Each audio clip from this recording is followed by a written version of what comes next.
Landy? Landy, ikaw ba yan?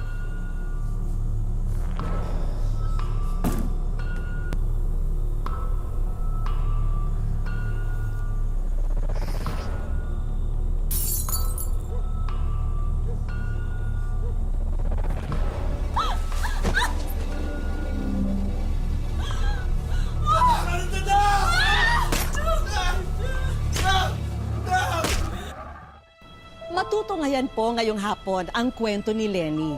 Siya'y gaya ng ibang ilaw ng tahanan na inuuna ang kapakanan ng kanyang pamilya.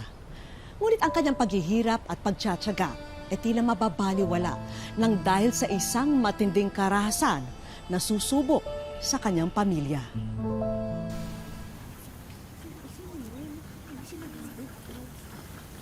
Aba, si Lenny, asensado no ha. Nagsawa ka na ba magtrabaho sa Saudi? Hindi naman ho. Nakaipon lang. Balita ko, matatapos na yung bahay niyo ha. Mabuti yan at puso ang nakawan ngayon. Oo nga ho eh. Sabi ho ng mister ko matatapos na daw yung bahay. Kaya, eto, umuwi na ho ako. Ay, punta ho pala kayo sa bahay mamaya. May konting sala-sala daw ho. Sige, sunod na lang kami.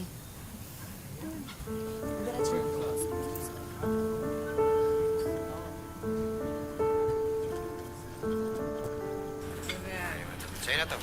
Nandito naman ang misis ko eh. Uy!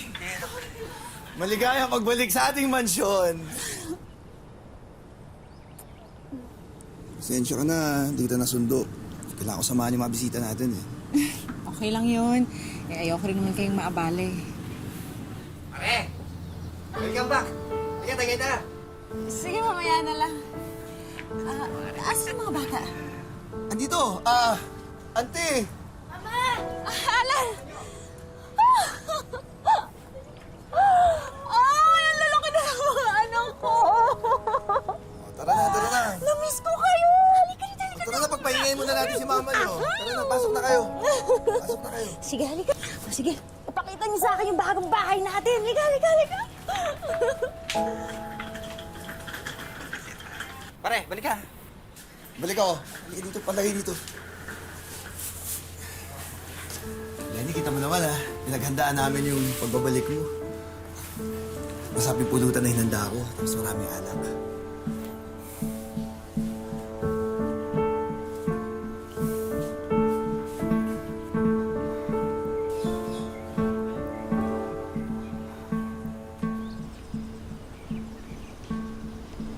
Uy, kanina pa kita pinapatawag ah. Nakakaya naman sa mga bisita natin. Naghihintay sila. Anong nangyari?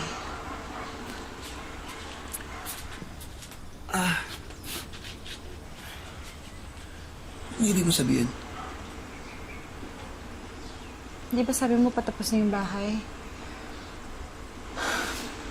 Bakit ganito? Ganito? Maayos naman ah. 2 taon akong nawala pero parang wala pa rin pinagbago yung bahay. Saan napunta yung mga pinadala kong pera? E di dito, sa bahay.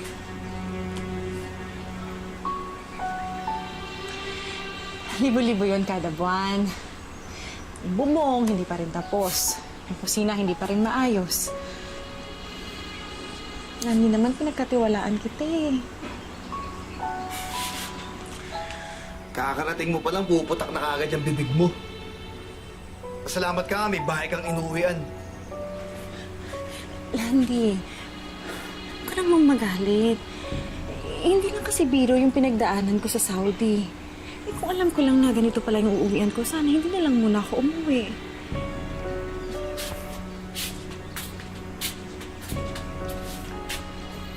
Kung ganyan lang yung pasalubong mo, sana hindi ka na lang umuwi.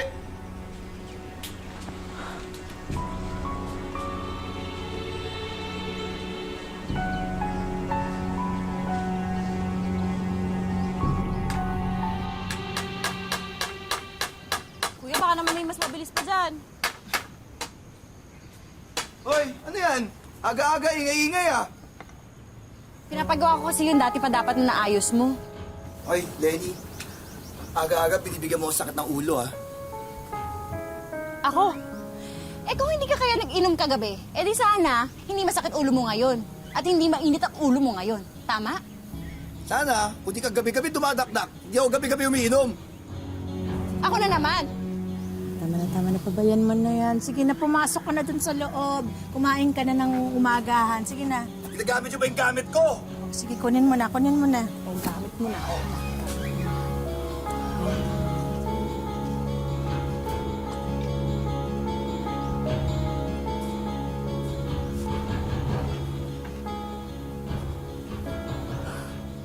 Ano, Manong? Kano pa bang babayaran ko dyan? Ito po, ma'am. Ito pa ho lahat ng babayaran ko. Baka naman ang pwede humingi ng tawad. Wala na kasi akong budget eh. Pasensya naman, ma'am. Yan ho talaga yung halaga eh.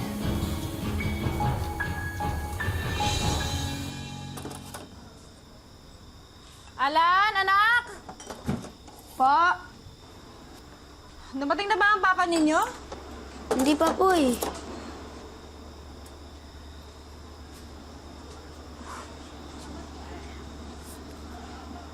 Anak mo, wala ba si mama? Lagi rin wala ang papa ninyo. Okay ka lang ba, Ma? Hindi ko na alam kung anong gagawin dyan sa papa ninyo eh. Pero huwag ka mag-alala. Okay lang ako. Sige na.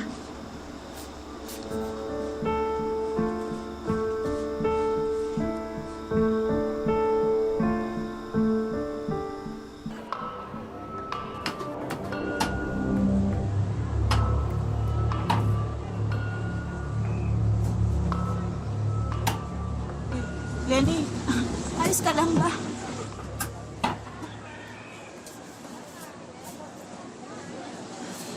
Problema nga ako, auntie. Hindi ko alam kung aabot pa sa katapusan yung naipon ko.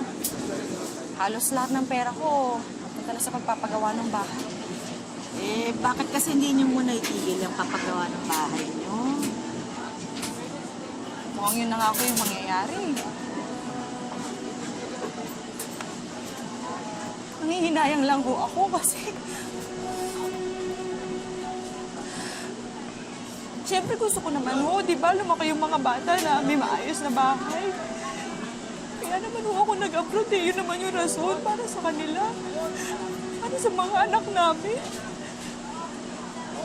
Eh, napag-usapan niyo na ba ni Landy kung anong ginawa niya dun sa pinapadala mong pera? Alam niyo naman ho yun. Kapag tinatanong ko, laging aburido agad. Parang ako pa yung masama. Eh, anong plano mo?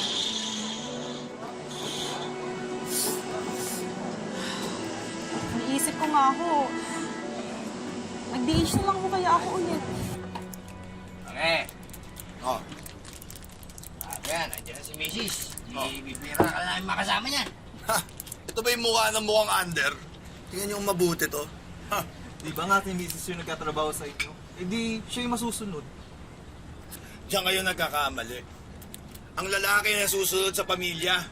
Ako pa rin nagdidesisyon. Sino protekta sa kanila pag nilooban yung bahay namin? Hindi ba ako? Hindi naman si Lenny, di ba? Sandali lang, ha? Nako, sinasabi ko na nga ba. Diyan si Commander. Landy, pwede pa tayo mag-usap? Bakit? Ano ba yan? Sandali lang naman to eh. Ikaw, Lenny, hapon na hapon, pinapainit mo ulo ko. Ako na nga eh. Hapon na hapon, nandiyan ka na naman nakikipag-inuman. Baka hindi mo alam, said na yung pera natin. Pero ano, wala ka pa rin ginagawa, hindi ka pa rin nagtatrabaho. Ikaw yung bunganga mo, tumigil ka. Huwag mo papayayin sa harapan ng mga kaibigan ko, ha? Hindi kita pinapahiya ah. Sinasabi ko lang yung totoo na sumusobra na yung bisyo mo. Sana naman matauhan ka na. Tama na. Tama na yan. Sa loob pag-usapan to. Sige na, Lenny. Pero tama na. Ni Auntie, hirap na ako. Kailangan niyong malaman to.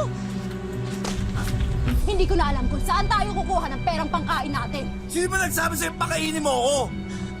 At sino magpapalaman sa mga anak natin, ha? Ikaw! Ikaw na walang ginawa kundi uminom araw-araw, gabi-gabi! Pare! Ikaw wag kang makialam! Kailangan malaman ng babaeng to kung sino masusunod sa pamamahay namin! Pamamahay! Yan! bahay na yan ang pinagmamalaki mo! Nasabi mo ipapagawa mo! Pero pinag-ipunan ko at pinaghirapan ko na hindi ko alam saan mo dinala! Halos mapatpun yung kamay ko! Akalinis na mga kumbeta sa Saudi! Pero wala pa rin nangyari! Susubukan mo! Susubukan mo! Ha? Tama mo! Cool ka lang! Cool ka lang! Hindi naman naman nagkukulo ka! Cool ka lang! Tayo mo na! Kalawtang na loob, balikan na. Halika na! Inom na tayo! Ano? Cool ka lang! Kawahan!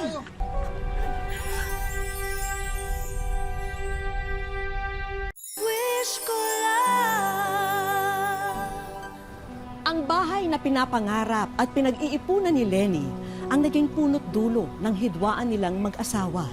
At ngayon, ang tahanang ito ay babalutin din ng isang malagim na trahedya.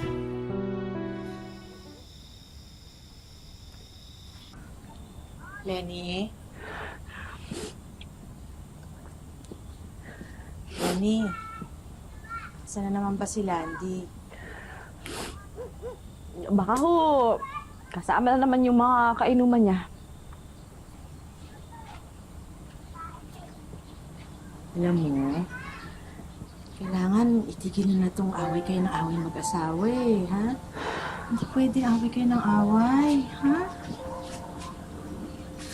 May bahay nga kayo, bangayan naman kayo ng bangayan. Siya naman ho yung may kasalanan eh. Siya yung pabaya. Sige, nandun na tayo. Pero, kailangan malaman ni Landy na kailangan mo ng suporta niya. Diba? Hindi rin naman pwedeng wala kang lalaki sa bahay eh.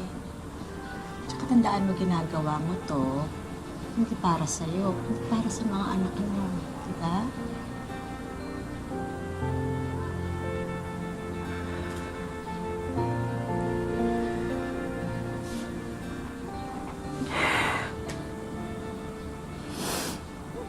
Andy, ang gusto ko lang naman kasi sana naiintindihan niyo kung saan ako nang gagaling, di ba?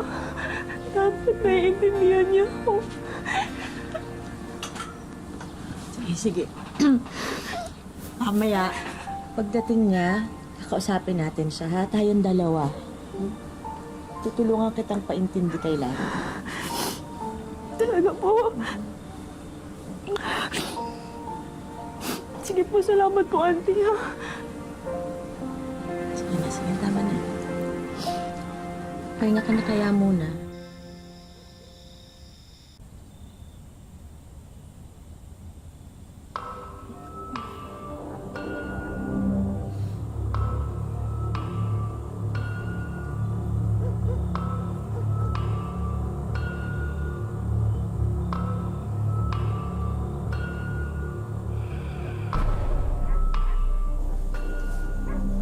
Landy? Landy, ikaw ba yan?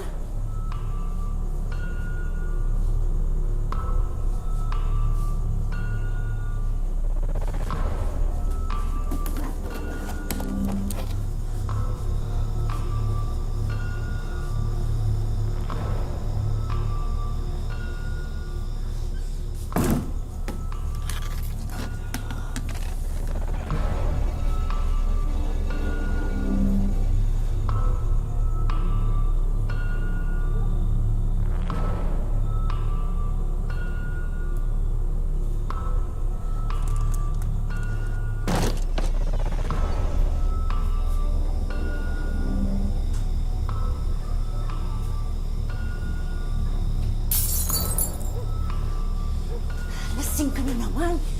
Hindi mo na talaga ako binigyan ng kahihiyan. Nakakaya ka sa mga kapitbahay. Puro ka na lang inom araw at gabi. Kaya nga tayo nawala ng pera dahil dyan sa bisyo mo. At ayaw mo pa rin tumigil? Maawa ka naman sa mga anak mo. Ang dami mong satsat, ha? Ang dami mong satsat! Ha? Tumimig na! Tumimig na! Tumimig na! Di mo ba ako sinabi? Kung gusto mo ngayon umamin ang buong buhay mo, sige, magsama-sama kayo ng kabarkada mo. Muna kami indamay! Huwag ka dito! Matuto ka na sa katuwin ako, ha? Matuto ka na sa katuwin ako! Lalaki ako, ha?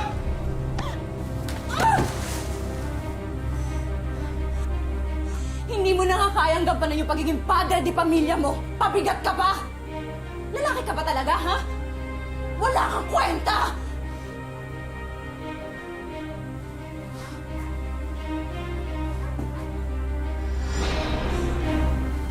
Landy, anong gagawin mo dyan? Bitawan mo yung itak. Ano? Bitawan mo yan! Ano? Ha? Mamagaling ka pa? Ha? Ano? Ano? Tuturuan ka ng leksyon! Ha? Ano?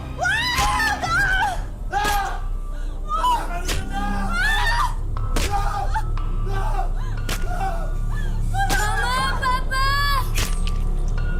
Papa, tama na po!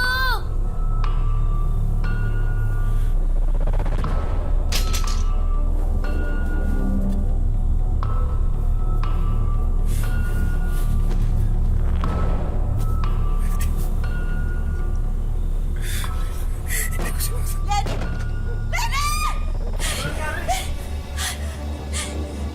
Lenny! Lenny, ano ginawa mo sa asawa mo? Tulungan! Bilisan! Bilisan!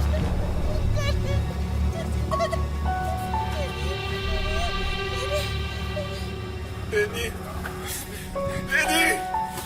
Lenny!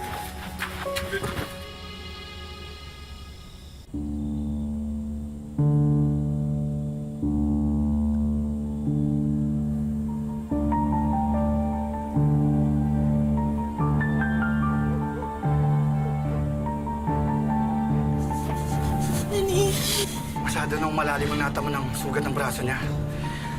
Baka mahirapan na tayo mabalik ito. Hindi, Dok. Hindi pwede, Dok. Kailangan niyo siyang tulungan, Dok. Kailangan niya gawa ng paraan.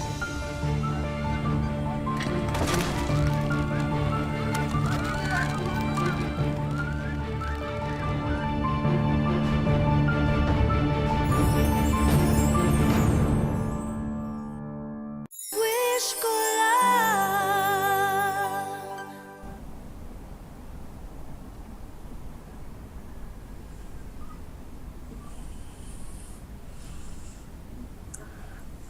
Auntie.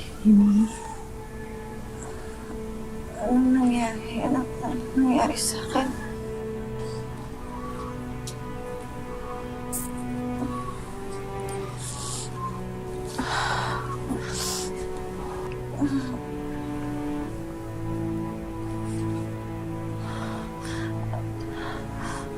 Auntie, bakit? Bakit? Hindi ko magalaw yung kamay ko. Auntie, anong nangyari sa akin? Muntik nang maputol yung braso mo. Mabuti na lang mabilis na agapan.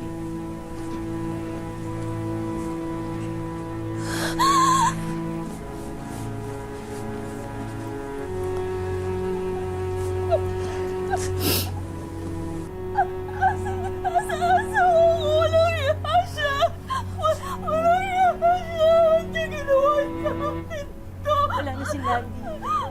Wala na si Landy, Lenny. Patay na si Landy.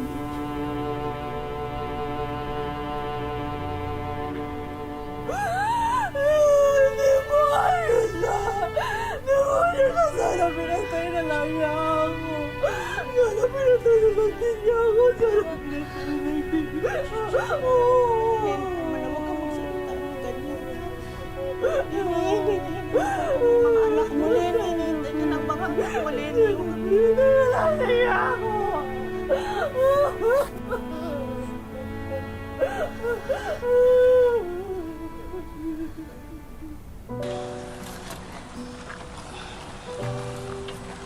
Ilakang mula.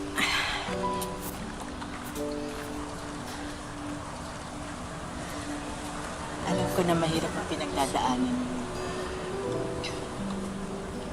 Pero sana isipin mo palagi na hinihintay ka ng mga anak mo, ha? Kaya kailangan mo magpakatatag. Binigyan ka ng Diyos ng isang pang pagkakataon. Kaya huwag tayong mawawala ng pag-asa, ha?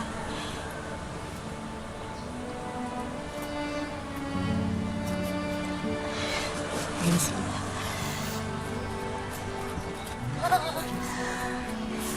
Akala namin ka na babalik?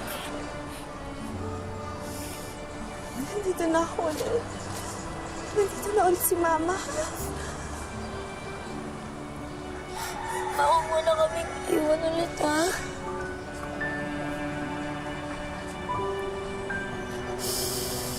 Hindi na ako ulit aalis. Hindi ko na kayo ulit iiwan. Sorry ha. Sorry sa lahat ng mga nangyari.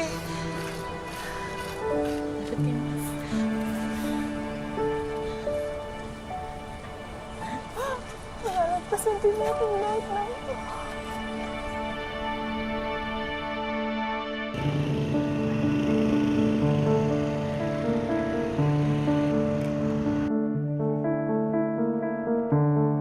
Isang taon na ang nakalipas mula nang maganap ang malagim na insidente kay Lenny. Halos maputol na raw ang kanang kamay niya. Buti na lang at naagapan agad ng doktor para ikabit ito. Ngunit hindi na raw ito nagagalaw ng gaya noon. Sa pagkataga po kasi sa akin sa kamay ko, nakaganito po ako, na nakatihaya po ako matulog. Hindi ko naramdaman yung pagkaputol. Yung tatlong daliri ko lang po kasi ang gumagalaw. Ang dalawa, hindi pa. Kasi yung buto, hindi, yung mga ugat, hindi pa nagkadugtong. Tapos gitry nila gumagalaw, sabi ko masakit po daw. 28 tagaraw ang natamo ni Lenny at himala raw na maituturing at buhay pa siya ngayon. Lagi ko sinasabi sa kanya na, Auntie, ayaw ko na po pag-usapan. Kasi masakit po. Parang bumabalik po ang lahat. Binigyan ka pa niga ng second chance na mabuhay. Alam mo, malalampasan mo yung lahat. Huwag kang susuko. Mula noon, nakasalalay siya sa tulong ng mga taong nagmamalasakit sa kanya. Ay, sa pagkain po namin, mahirap po talaga. Binibigyan lang po kami kung anong meron sa pamilya ko. Inahatiran po kami.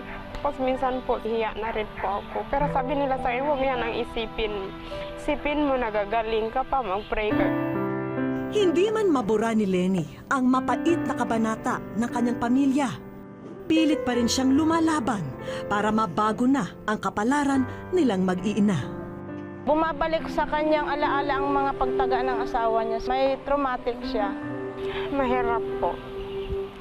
Pinipilit ko po yung sarili ko magtrabaho, magkilo sa bahay ko hanggat yung makakaya ko po. Nakikipisan siya at ang mga bata sa bahay ng kanyang Auntie Fatima. At para makatulong sa gastusin dito, tumatanggap siya ng labada. Ate Fatima, thank you po sa lahat-lahat. Hindi ko po kayo makalimutan habang ako ay nabubuhay po. Labanan ko po ang lahat para po. Hindi ko po makalimutan ang lahat ng mga advice mo sa akin. Nandito lang ako habang nabubuhay ako, tutulong ako sa iyo.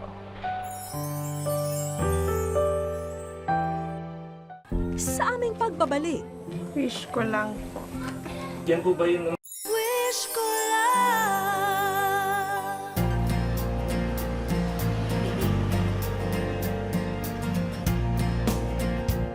habang abala sa pagliligpit ng mga gamit sa eskwela ang mag-iina, isang package ang pinadala para kay Lenny. Tao po. Hello po. Magandang hapon. Ikaw po ba si Nele? Ako po.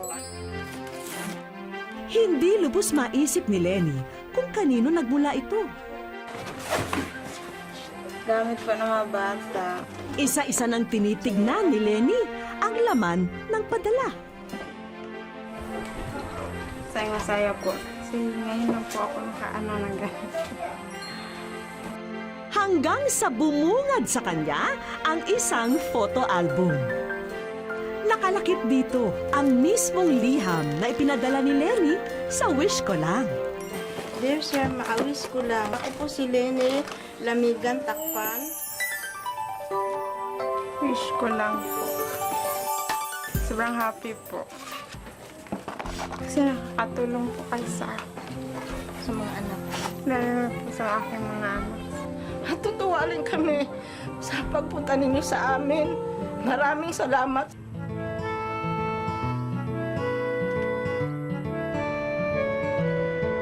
Handa ka na bang makita ang nasa likuran ng pintuang ito?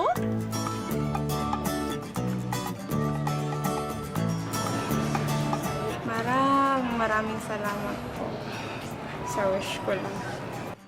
Ang una naming sorpresa para sa mga bata. Laguan. Dami-dami nilang laguan. Sige, marami. Ayun pa, Sige, Maraming salamat sa mama ko kasi pinasaya niya kami.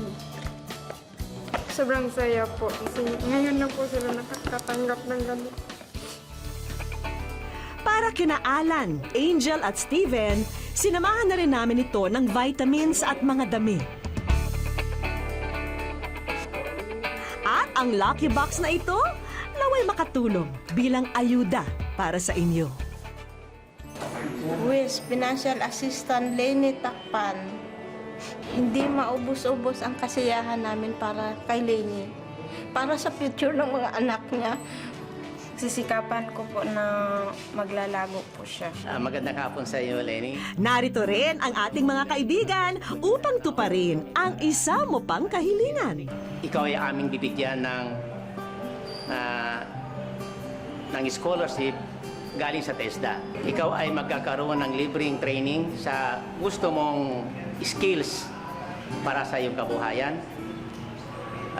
Startup capital, may allowance, at saka libreng assessment. Yung assessment po, alam nyo, yung nagpapatunay na kayo po ay kaya nang gumawa ng kabuhayan bunga ng inyong natutunan sa pagsasanay sa TESDA. Maraming salamat. Wala pang ano yan.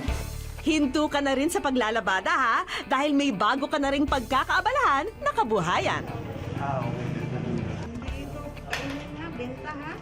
Malaking bagay po na makatulong po sa akin mga anak. May mapait man na yugto ang mag-anak ni Lenny.